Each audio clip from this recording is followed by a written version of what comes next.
Alright, I'm pretty stoked about this tool, guys. I took the family for a vacation last week to Darien Lake, Western New York. And of course, one does not go over the imaginary Canadian border without stopping at Harbor Freight. It just doesn't work like that. So I wanted this as soon as I saw that it came out. It was not easy to find. A lot of Harbor Freights I phoned around to, like Niagara, Amherst, they did not have it. So I was very, very lucky, and I found it in Batavia, New York. And I phoned them up, and they said they had one left.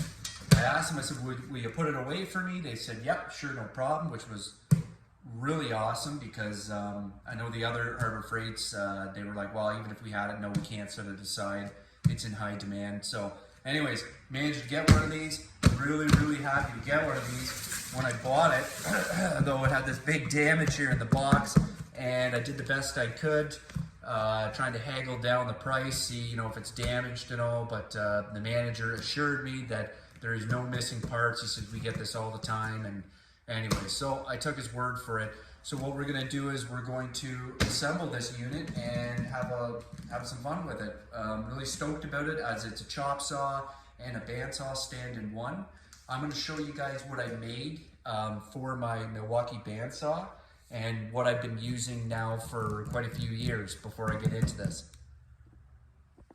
Okay, so this is what I built 3 years ago, just with some scrap metal. I just got my welder, and I was, you know, looking forward to using it. I never ended up painting it though, and it served me well. It just, like I said, made with some scrap metal.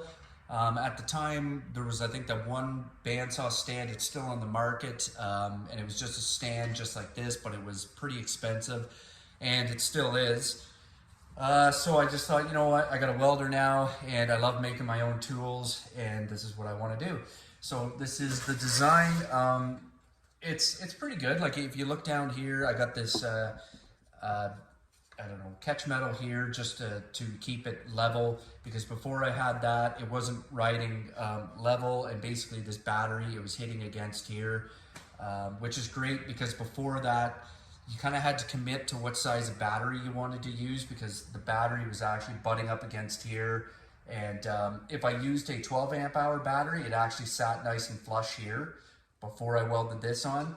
But there was times I thought, you know what, I would like to be able to use whatever size battery I want. So I welded this in down here. I just notched these out here, just so the handles, and you can just take it off like that, like it's that easy. I'll give you guys an up close look at it. Yeah, so there it is. You can see I just notched it out. And to get this, the contour of the upper handle, I used one of those, what are those tools called, where if you want to get a contour of a contour tool, and you put it up against it, and it all kind of molds to it. So yeah, never got around to painting it. Look at those welds. I just stick welded them on, just went for nuts. The base here turned out quite a bit better, but yeah, I'll probably end up putting this on Kijiji or something like that, just sell it, see if I can get 40 bucks for it. If not, I'll just whatever, scrap metal, see what I can get. But it's still useful, still great. But as soon as I saw that they had that Harbor Freight, I thought, okay, I gotta get this. It does a 2-in-1. So anyways, now that you've seen this, we're going to go to assemble that tool. So I finished the assembly of the tool. It wasn't too bad. The instructions, they didn't give the best picture, so I believe it or not, I had to go on YouTube and just check out a couple other videos. So anyways, my first impressions of the tool is it's a very well constructed and very well thought out tool. And at the price point it's at, even with the conversion, like for Canada, I mean, it's incredible. Well worth it picking this tool up, and I'm very proud of it. So right off the bat here, you got this chain that keeps it compressed when it's in storage mode, which I like.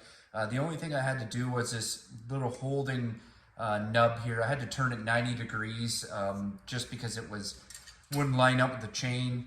Not a big deal. Okay, so right now I have it in cutting mode.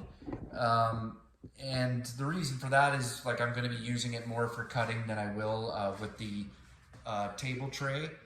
But I'll just grab the table tray here. Yeah, so the table tray here, it has to come off, go into cutting mode. Not a bad thing, not hard to put on. The only thing I kind of wish they would have done is maybe if they would have put like a little storage unit back here for it that you could pull it out quick. Just so it doesn't get lost easy. But anyways, that's just me griping. Maybe they'll make a Gen 2 and that'll be on it. So right off the bat here, if you want to put it in that mode with the plate, you've got to take off this gas strut here. It's got to come off, and then this thing will sit upright and you can bolt it down to a work surface. They give you the 3 adapters. One's for Hercules, the other's for, what's that tool brand, Braun or whatever it is that Harbor Freight sells. And then the other one here is for, well, then they have one for DeWalt, and then this one here is for Milwaukee. And pretty simple, you just slide you have to take off that factory handle that comes here on the Milwaukees. You take it off, and then you bolt on this plate, and then this plate here goes on the back side here, and that's just the way it holds. And then what you have down here is you've got these 2 locking knobs, one on each side, and basically and they're also used to center the saw, and you just twist them in and you line the saw with it. Another way to line the saw backwards and forwards, this plate here has sliders on it. You can slide back and forth and left and right, because what you want to do is you've got this cutting area down here, and when the blade goes down, you want to have it fall kind of almost dead center, or maybe like closer to the one side. I chose dead center, and you just want it to be level. The other thing that you want to take note of is that this here should be as close to here as possible, and that's so that the saw sits forward enough that you have enough cutting area that you can cut wider pieces. So it takes a little time to get the saw lined up. Not a big to do, but it's totally worth it. I can do 30-degree cuts, 45-degree cuts, 60-degree cuts with this, and it's got the templates all laid out. I'm really looking forward to using this. Another thing here is it's got this on switch. Let's see if I can get in the shot.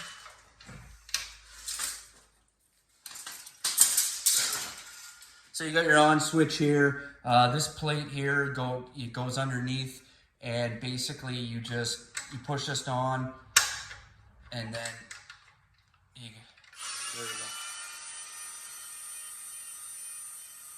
And then when you want it off, flick it forward, and that's all it is. It's a bit of it's a two-handed process, because you've got the safety here that you got to push in. I usually take my thumb, push that out, and then this goes in a lot easier.